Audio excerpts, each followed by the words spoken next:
Hello everyone, welcome back to my channel Pallavi's planet. সুস্বাগত জানাই সকলকে আবারও একটি নতুন ব্লগে। আশা করি আপনাদের এই ব্লগটা খুব ভালো লাগবে, তাই সঙ্গে থাকুন আর পুরো ভিডিওটা দেখুন। আজকে আমাদের গন্তব্য স্থান হচ্ছে কলকাতার নিউ টাউনের ইকো পার্ক। সেখানে সপরিবারে আজকে চলে এসেছি। আপনারাও যদি আমাদের মতন একটা সুন্দর মুহূর্ত কাটাতে চান তাহলে আপনারাও চলে আসুন ইকো পার্কে। হ্যাঁ, জানি অনেকেই ইকো পার্ক থেকে এর আগে ঘুরে গেছেন, কিন্তু যারা যারা ইকো পার্কে আসতে চাইছেন তাদের উদ্দেশ্যে আজকে আমার ভিডিওটা তৈরি করা। তাদেরকে একটা কথা জানাবো যে আমরা ইকো পার্কের 7 ওয়ান্ডার্সটা দেখার জন্যই কিন্তু আজকে এসেছি। আপনারা যারা এর আগে কোনোদিনও ইকো পার্কে আসেননি তাদের উদ্দেশ্যে আমি একটা কথা জানাবো, যদি 7 ওয়ান্ডার্সটা দেখার জন্য আপনারা আসেন তাহলে 4 নম্বর গেট দিয়ে আপনারা প্রবেশ করবেন। এখানে যদি বাই কারে আসেন তাহলে কিন্তু কার রাখার ব্যবস্থা রয়েছে। টিকিট প্রতি মূল্য আপনাদের 60 রুপিস পড়বে, আর বাইক রাখতে চাইলে এখানে কিন্তু 20 রুপিস পড়বে। আর আরেকটা কথা আমি জানিয়ে দিই, এখানে 2025 সালের জন্য একটা নতুন নিয়ম করা হয়েছে। সেটা হচ্ছে সকাল 11টা থেকে সন্ধ্যে 7:30 পর্যন্ত টিকিটের ব্যবস্থা আছে। ইকো পার্কে প্রবেশের জন্য আমাদের জনপ্রতি 30 টাকা মূল্য লেগেছে। আর তারপরে আমরা যেহেতু 7 ওয়ান্ডার্স গিয়েছিলাম তাই জন্য 7 ওয়ান্ডার্সে ঢোকার জন্য আলাদা করে একটা টিকিট কাউন্টার আছে। সেখান থেকে জনপ্রতি 30 টাকা মূল্যে টিকিট কেটে তারপর কিন্তু আমরা ঢুকতে পেরেছি ওখানে। দেখছেন যে প্রচুর লোক এসেছে, তারা সবাই ফটোশ্যুট করছে, তো আমরাও এখানে দাঁড়িয়ে দাঁড়িয়ে ফটোশ্যুট করলাম। অনেক ফটোশ্যুট করেছি, সবটাই ভিডিওতে রয়েছে। আর আমরা কি করেছি, কোথায় কোথায় ঘুরেছি সবটাই আপনাদের সবার সাথে শেয়ার করছি। প্রথমে ঢুকেই কিন্তু আমরা দেখে নিলাম পিরামিড। ভিডিও শুরুতেই জানিয়ে দিই যে ইকো পার্কে 7 ওয়ান্ডার্সে কী রয়েছে: pyramid, Petra Jordan, Christ the redeemer, Easter island স্ট্যাচুজ, Taj Mahal, the great wall of China, the Colosseum. এগুলির প্রায় অবিকল প্রতিকৃতি কিন্তু আমরা এখানে দেখতে পাবো। ইকো পার্ক হচ্ছে আমাদের ভারতবর্ষের সবথেকে বড় উদ্যান, তাই যারা যারা এখনও পর্যন্ত ভিজিট করেননি ইকো পার্কে তাদেরকে বলবো যে আপনারা এখানে একটা সুন্দর মুহূর্ত পরিবারের সঙ্গে কাটিয়ে যান। এবার ভিডিওতে আমরা কি করেছি সবটাই আপনাদের সবার সঙ্গে শেয়ার করছি, আর ভয়েস ওভার দিচ্ছি না। ভিডিওটা দেখতে থাকুন, আশা করি আপনাদের খুব ভালো লাগবে। আর ভিডিওটা ভালো লাগলে একটা লাইক করতে ভুলবেন না, কমেন্ট করতে ভুলবেন না, আর আমার চ্যানেলটি সাবস্ক্রাইব করতে ভুলবেন না। পরিবারের সঙ্গে কাটানো অনেক সুন্দর মুহূর্ত আমি ক্যামেরায় ক্যাপচার করে আমার চ্যানেলে সেটা আপলোড করি। আপনারা চাইলে আমার পল্লবীজ প্ল্যানেট চ্যানেলে গিয়ে এই ভিডিওগুলো কিন্তু দেখতে পারেন। অনেক সুন্দর সুন্দর ভিডিও আমি পোস্ট করেছি। আশা করি ভিডিওগুলো আপনাদের সবার খুব ভালো লাগবে। আর নতুন বছরের আগাম শুভেচ্ছা জানাচ্ছি সকলকে। সকলের বছরটা খুব ভালো কাটুক, সবাইকে জানাই হ্যাপি নিউ ইয়ার। এবার আর কথা না বলে ভিডিওর দিকে এগিয়ে যাচ্ছি। সম্পূর্ণ ভিডিওটা দেখবেন, আশা করি আপনাদের খুব ভালো লাগবে। এরপর ভিডিওতে আমি আর ভয়েস ওভার দিলাম না, আপনারা ভিডিওটা দেখতে থাকুন। আর এখানে আমি কোনো সাউন্ডও অ্যাড করছি না, রিয়েল যে আমাদের মুহূর্তগুলো সেটা আমি ক্যাপচার করার চেষ্টা করেছি। তো এটা আমাদের কাছে একটা খুবই সুন্দর মুহূর্ত হয় যখন আমরা কোথাও ঘুরতে যাই আর সেই জায়গাটা সুন্দর করে ক্যাপচার করে আমি নিজের কাছে রেখে দিই, ইউটিউবে পোস্ট করে রাখি। আর পরবর্তীকালে আমরা কি করি, বাড়িতে সবাই মিলে একসঙ্গে বসে সেই মুহূর্তগুলো টিভিতে দেখি। তো এটা আমাদের একটা সুন্দর মুহূর্ত।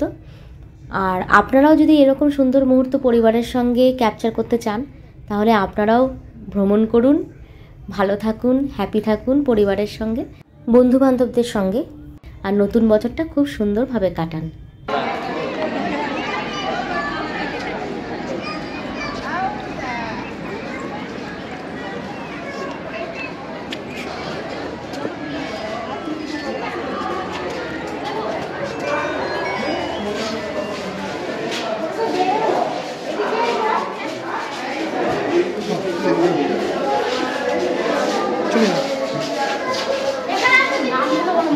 নামগুলো জানি পরে বলতে হবে।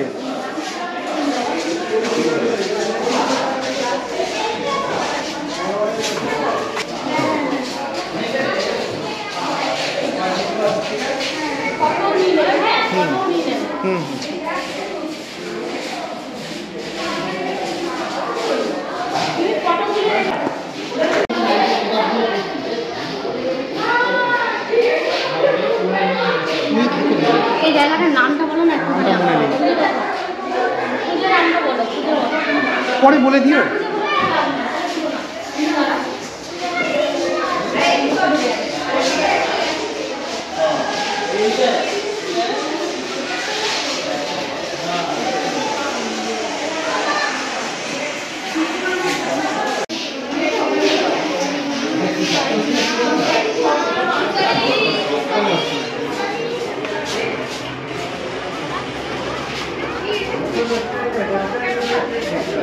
मेरे को भी वही लग रहा है।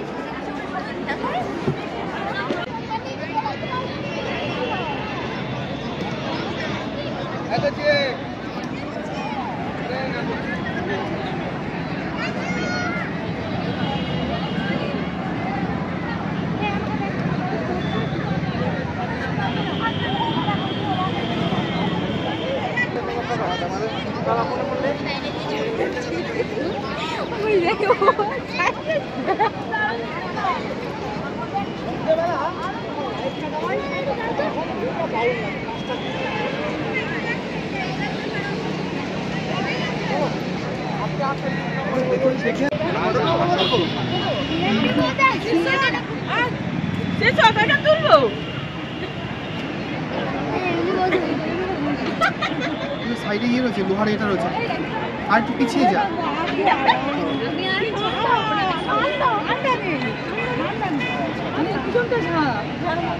কতক্ষণ দ্রুত বাজবে তবে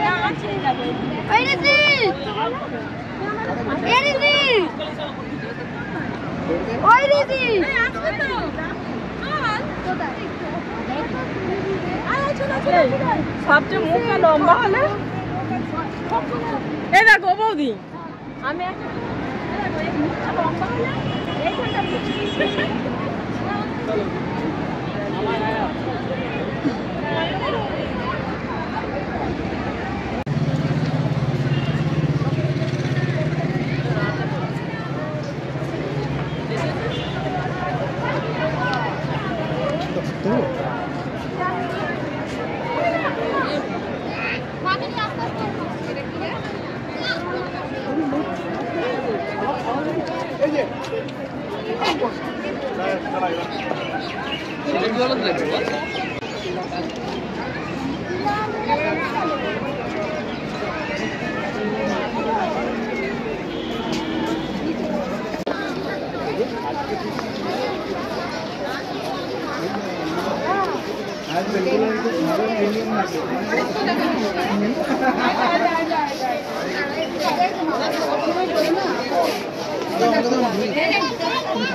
কথা বলছি।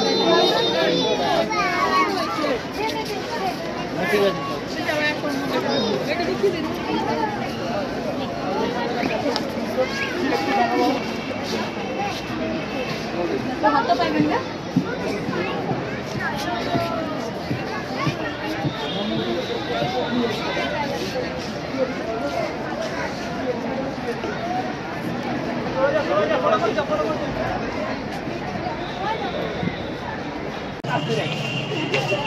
হচ্ছে তাজমহলের সেই পুকুরটা ভালোই করেছে।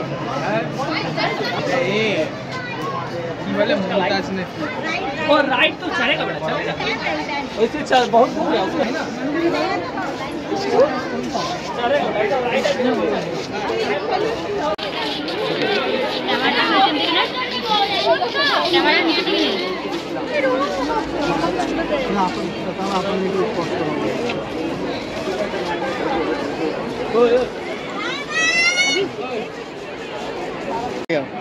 আরে ছোড়ে রে ভিডিও করে দেবো না তোমার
পপকর্ন খেতে খেতে আসছে।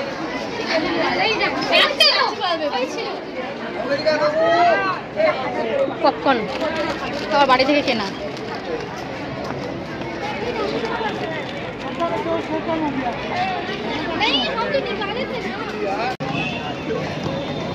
এবার ঢুকছি চীনের প্রাচীর। আবার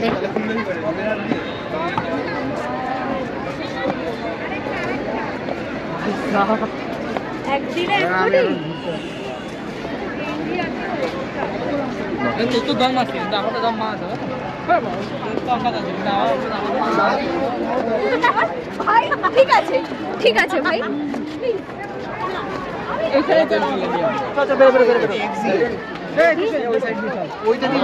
হ্যাঁ এটা তো এটা এক্সিট, চ এটা এক্সিট গেট, এটা হচ্ছে এন্ট্রি গেট, এটা এন্ট্রি গেট। আগে যেটা ঢুকেছিলাম ওইটা হচ্ছে এক্সিট।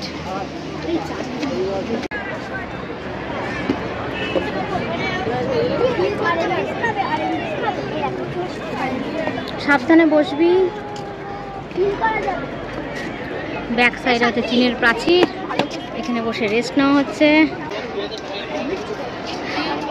চীনের প্রাচীরে এসে আমরা হাঁপিয়ে গেছি, এতক্ষণ ঘুরে ঘুরে শুয়ে ধীরে ধীরে এসেছি। এই যে ব্যাক সাইডে চীনের প্রাচীর, এখানে দাঁড়িয়ে আমরা অনেকক্ষণ রেস্ট নিলাম।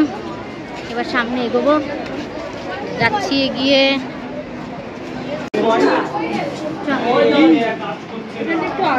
হ্যাঁ ঠান্ডা আছে বলে।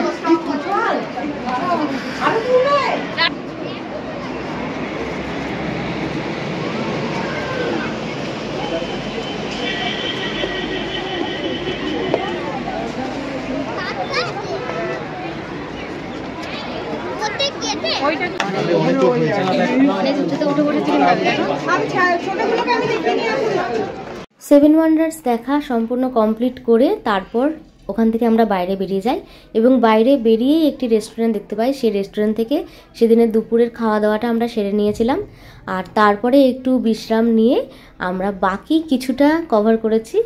বাকি ভিডিওটা দেখতে থাকুন, সেখানে আপনারা দেখতে পাবেন আমরা আর কোথায় কোথায় গিয়েছি। তাও একটু আপনাদের জানার জন্য বলে দিচ্ছি যে আমরা ঘুম স্টেশনের ওখানে গিয়েছিলাম, আর তারপরে গিয়েছিলাম মুখোশ গার্ডেন, আর বাকিটা আর আমরা কভার করতে পারিনি। সেদিন অনেকটাই বেলা হয়ে গিয়েছিল, সকাল থেকে পরিশ্রম করার পর ভেবেছি যেহেতু কাছাকাছি থাকি মাঝে মাঝেই চলে আসব, এসে আমরা এখান থেকে ঘুরে যাব। ইকো পার্কের বিভিন্ন গেটে বিভিন্ন রকম সুন্দর সুন্দর জায়গা রয়েছে, যেটা পরিবারের সঙ্গে মুহূর্ত কাটানোর জন্য খুবই সুন্দর। তো ভেবেছি মাঝে মাঝেই চলে আসব। তো এখানে আমি আর মেয়ে একটু ফটোশ্যুট করে নিলাম খাওয়া দাওয়ার শেষে। প্রচণ্ড গরমও ছিল।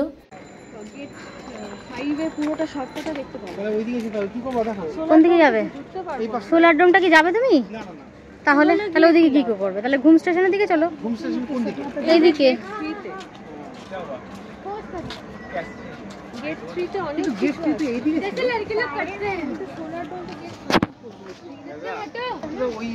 ওই দিক দিয়ে এসে করে দিলাম, আমি তো ফ্রি ছিল। ওই দিকে একটা পার্কিং এর রাস্তা দেখা যাচ্ছে, ওই দিকটা ফ্রি হতে পারে। সিগমা সিগমা সিগমা বয়েজ বাবু, গেট ফ্রিটা কোন দিকে বাবু? এত ভিড় ছিল, অনেকেই বাড়ি থেকে খাবার দাবার রান্না করে নিয়ে এসে এই উদ্যানে বসে কিন্তু খাওয়া দাওয়া করছিল। তো আমরা দেখতে দেখতে সামনের দিকে এগিয়ে যাচ্ছি, আর খুব ভালো লাগছে। ফ্যামিলি নিয়ে সবাই এসে বসে সুন্দর করে খাওয়া দাওয়া করছে। তো আমরা একজনকে জিজ্ঞেস করলাম, জিজ্ঞেস করে সামনের দিকে এগিয়ে গেলাম যে দাদা এদিকে সামনে কি আছে। যেহেতু আমরা প্রথমবার এসেছি, তাই আমরা সম্পূর্ণ উদ্যান সম্পর্কে অতটা কিছু জানি না, তাই সামনের দিকে এগিয়ে যাচ্ছি। আর তারপরে কিন্তু আমরা পৌঁছে গিয়েছিলাম মুখোশ গার্ডেন যেটা ছিল সেখানে, আর ঘুম স্টেশনের দিকে এগিয়ে গিয়েছিলাম। তারপর অনেকটা টাইম কাটিয়েছি। কথা বলতে সবাইকে জিজ্ঞেস করে করে যাচ্ছি যে কোন দিকে কি গেট আছে। তো একটা গার্ড ছিলেন, উনি বললেন যে এদিকটা গেট নাম্বার 3। তো আমরা গেট নাম্বার 3-এর দিকে চলে এসেছি। এবারে বাকিগুলো দেখে নেব, চলুন যাওয়া যাক।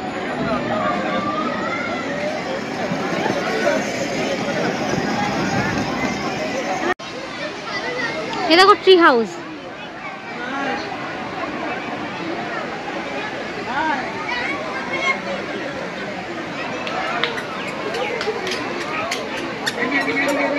এইটাতে কি আছে গো? Children's park.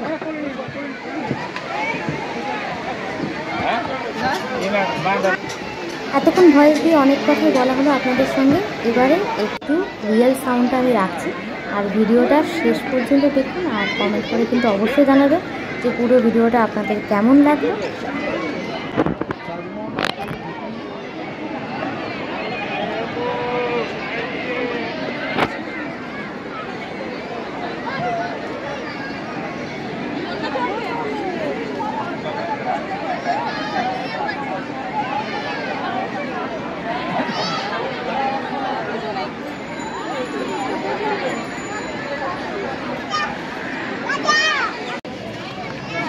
এখন আমরা ঘুম স্টেশনে,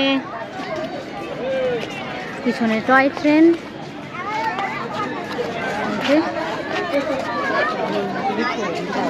হ্যাঁ, এদিকটা দাঁড়ালে তখন ঠিক আছে, ওই পাশটা গিয়ে তুলতে হবে।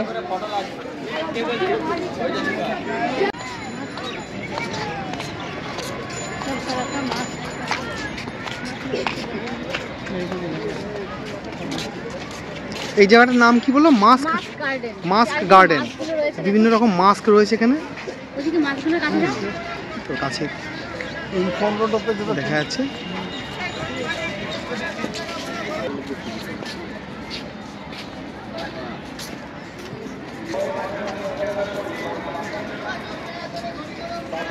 বিভিন্ন রকম মাস্ক রয়েছে এখানে, খুব সুন্দর সুন্দর।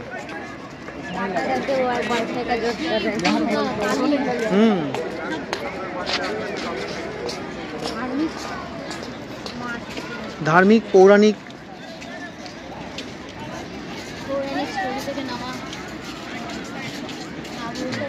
চলো দাঁড়াও, অন্য জায়গায় কাটে না? হ্যাঁ, আরে অন্য কোথাও থেকে টিকিট কাটে। আমাদের কটন গাড়িটা তো আবার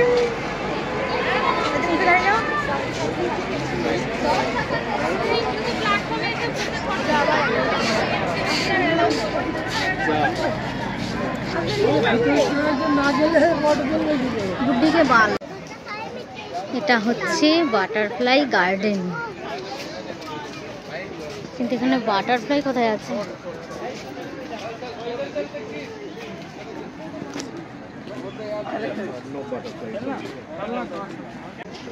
বাটারফ্লাই গার্ডেনে এসে আমরা দুটো বাটারফ্লাই দেখতে পেয়েছি।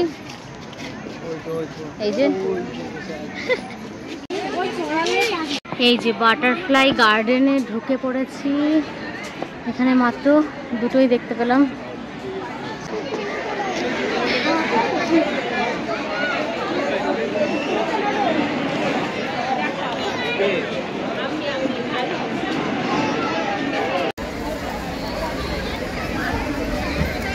হচ্ছে আমার একটা ক্যান্ডি। এটা জেলি, এটা জেলি ক্যান্ডি। ক্যান্ডি কি পছন্দ করো তোমরা? ভালো লাগে খেতে? আমার ক্যান্ডি একদম পছন্দ না। দেখতে ভালো, কিন্তু